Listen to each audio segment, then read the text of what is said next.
बोलिए श्री गणेश भगवान की जय।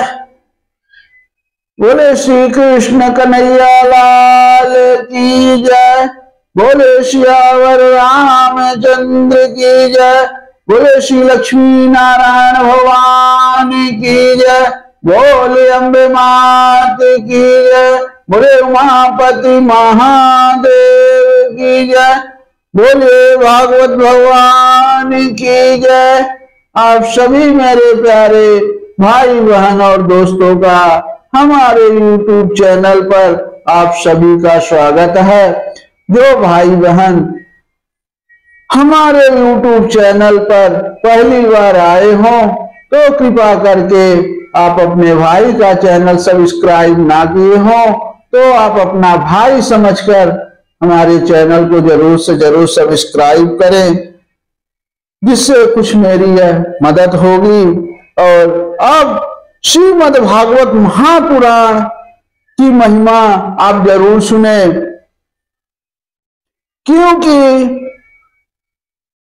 जन्म और मृत्यु से मुक्ति दिलाने के लिए ये कथा बहुत जरूरी है, बड़े भाग्य से सुनने को मिलती है। तो हम शुरू से एक अध्याय से आप लोग को लास्ट तक सुनाएंगे। जैसे हमने श्री रामचरितमानस आप लोग को सुनाया है तो जरूर सुने। और अभी हमारा थोड़ा रामचरितमानस बाकी है, हम आप लोग को आगे भी पूरा जरूर सुनाएंगे। और आप लोग का अच्छा सहयोग मिल रहा है। आप लोग हमारे वीडियो को बहुत पसंद कर रहे हैं, बहुत सारे व्यूज आ रहे हैं, जिससे मुझे आगे मौका मिल रहा बढ़ने के लिए। तो ऐसे ही कृपा करके आप अपने भाई का चैनल वीडियो देखते रहें। और आज हम श्री सुखदेव जी के बारे में कथा सुनाएंगे। वो बचपन में ही उनका तो यज्ञोपवीत संस्कार भी नहीं हुआ था, तभी वो घर से बाहर निकल गए थे। अब कथा है। श्री सुखदेव जी को नमस्कार। अब जिस समय श्री सुखदेव जी का यज्ञोपवीत संस्कार भी नहीं हुआ था, सुतर्मा लौकिक वैदिक कर्मों के अनुष्ठान का अवसर भी नहीं आया था, उन्हें अकेले ही संन्यास लेने के उद्देश्य से जाते देखकर उनके पिता व्यास जी विरह से कातर होकर पुकारने लगे, बेटा बेटा। उस समय तन्मय होने के कारण श्री सुखदेव जी की ओर से वृक्षों ने उत्तर दिया। अब जब सुखदेव जी कुछ ना बोल रहे थे अपने पिता की आवाज सुनकर, तो वहां के वृक्ष पेड़ जो थे उन्होंने सुना और व्यास जी को उत्तर दिए। कहते हैं कि ऐसे सबके हृदय में विराजमान श्री सुखदेव जी मुनि को मैं नमस्कार करता हूँ। यह श्रीमद् भागवत अत्यंत गोपनीय रहस्यात्मक पुराण है। यह भगवत स्वरूप का अनुभव कराने वाला और समस्त वेदों का सार है। संसार में फंसे हुए जो लोग इस घोर अज्ञानांधकार से पार जाना चाहते हैं, उनके लिए आध्यात्मिक तत्वों को प्रकाशित करने वाला यह एक अद्वितीय दीपक है। वास्तव में उन्हीं पर करुणा करके बड़े बड़े मुनियों के आचार्य श्री सुखदेव जी ने इसका वर्णन किया है। मैं उनकी शरण ग्रहण करता हूँ। अब श्री सुखदेव जी महाराज अपने आत्मानंद में ही निमग्न थे। अब इस अखंड अद्वैत स्थिति से उनकी भेद दृष्टि सर्वथा निवृत्त हो चुकी थी। फिर भी मुरली मनोहर श्याम सुंदर की मधुमयी मंगलमयी मनोहारिणी लीलाओं ने उनकी वृत्तियों को अपनी ओर आकर्षित कर लिया और उन्होंने जगत के प्राणियों पर कृपा करके भगवत तत्व को प्रकाशित करने वाले इस महापुराण का विस्तार किया। मैं उन्हीं सर्व पापहारी व्यास नंदन भगवान श्री सुखदेव जी के चरणों में नमस्कार करता हूं।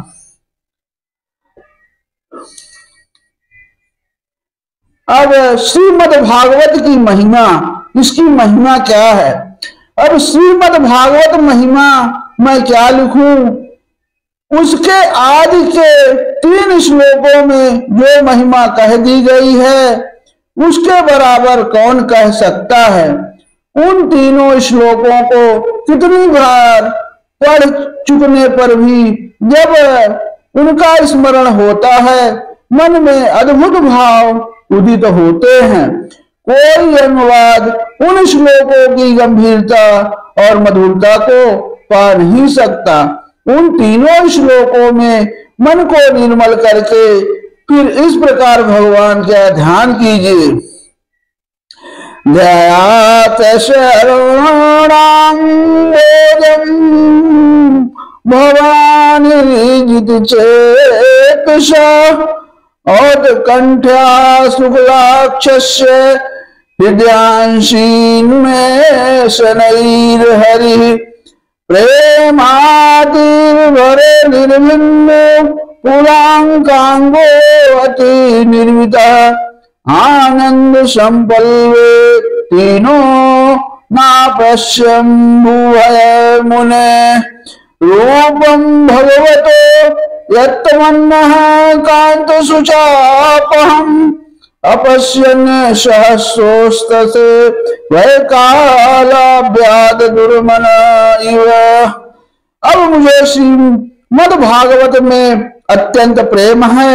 मेरा विश्वास और अनुभव है कि इसे पढ़ने और सुनने से मनुष्य को ईश्वर का सच्चा ज्ञान प्राप्त होता है और उनके चरण कमलों में अचल भक्ति होती है। इसके पढ़ने से मनुष्य को दृढ़ निश्चय हो जाता है कि इस संसार को रचने और पालन करने वाली कोई सर्वव्यापक शक्ति है।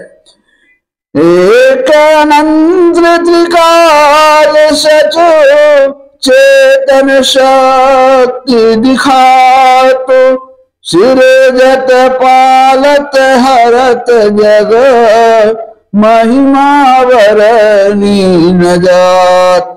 अब इसी एक शक्ति को लोग ईश्वर, ब्रह्मा, परमात्मा इत्यादियों को अनेक नामों से पुकारते हैं। भगवत के पहले ही श्लोक में वेद व्यास जी ने ईश्वर के स्वरूप का वर्णन किया है कि जिससे इस संसार की सृष्टि, पालन और संहार होते हैं, जो त्रिकाल में सत्य हैं, अर्थात जो सदा रहा भी है, अभी और रहेगा भी, और जो अपने प्रकाश से अंधकार को सदा दूर रखता है, उस परम सत्य का हम ध्यान करते हैं। उसी स्थान में श्रीमद् भागवत का स्वरूप भी इस प्रकार से संक्षेप में वर्णित है कि इस भागवत में जो दूसरों की बढ़ती देखकर दाह नहीं करते, ऐसे साधु जनों का सब प्रकार से स्वार्थ से रहित परम धर्म और वह जानने के योग्य ज्ञान वर्णित है, जो वास्तव में सबका कल्याण का देने वाली और आदि भौतिक, आदि दैविक और आध्यात्मिक इन तीनों प्रकार के तापों को मिटाने वाला है। और ग्रंथ से ज्ञान जिन सुकृतियों ने पुण्य के कर्म कर रखे हैं और जो श्रद्धा से भागवत को पढ़ते हैं या सुनते हैं, वो इस प्रकार सेवन करने के समय से ही अपनी भक्ति से ईश्वर को अपने हृदय में अविचल रूप से स्थापित कर लेते हैं। अब ईश्वर का ज्ञान और उनमें भक्ति का परम साधन ये दो पदार्थ जब किसी प्राणी को प्राप्त हो गए तो कौन सा पदार्थ रह गया। अब जिसके लिए मनुष्य कामना करे और ये दोनों पदार्थ श्रीमद् भागवत से पूरी मात्रा में प्राप्त होते हैं, इसलिए यह पवित्र ग्रंथ मनुष्य मात्र का उपकारी है। जब तक मनुष्य भागवत को पढ़े नहीं और इसमें श्रद्धा ना हो, तब तक वह समझ नहीं सकता कि ज्ञान भक्ति वैराग्य का यह कितना विशाल समुद्र है। भागवत के पढ़ने से उसको यह विमल ज्ञान हो जाता है कि एक ही परमात्मा प्राणी प्राणी में बैठा हुआ है, और जब उसको यह ज्ञान हो जाता है तब वह अधर्म करने का मन नहीं करता, क्योंकि दूसरों को चोट पहुंचाना अपने को चोट पहुंचाने के समान हो जाता है। अब इसका ज्ञान होने से मनुष्य सत्य धर्म में स्थिर हो जाता है, स्वभाव ही से दया धर्म का पालन करने लगता है और किसी अहिंसक प्राणी के ऊपर वार करने की इच्छा नहीं करता। मनुष्यों में परस्पर प्रेम और प्राणी मात्र के प्रति दया का भाव स्थापित करने के लिए इससे बढ़कर कोई साधन नहीं। वर्तमान समय में जब संसार के बहुत अधिक भागों में भयंकर युद्ध छिड़ा हुआ है, मनुष्य मात्र को इस पवित्र धर्म का उपदेश अत्यंत कल्याणकारी होगा। जो भगवत भक्त हैं और श्रीमद् भागवत के महत्व को जानते हैं, उनका यह कर्तव्य है कि मनुष्य के लोक और परलोक दोनों के बनाने वाले इस पवित्र ग्रंथ का सब देशों की भाषाओं में अनुवाद कर इसका प्रचार करें।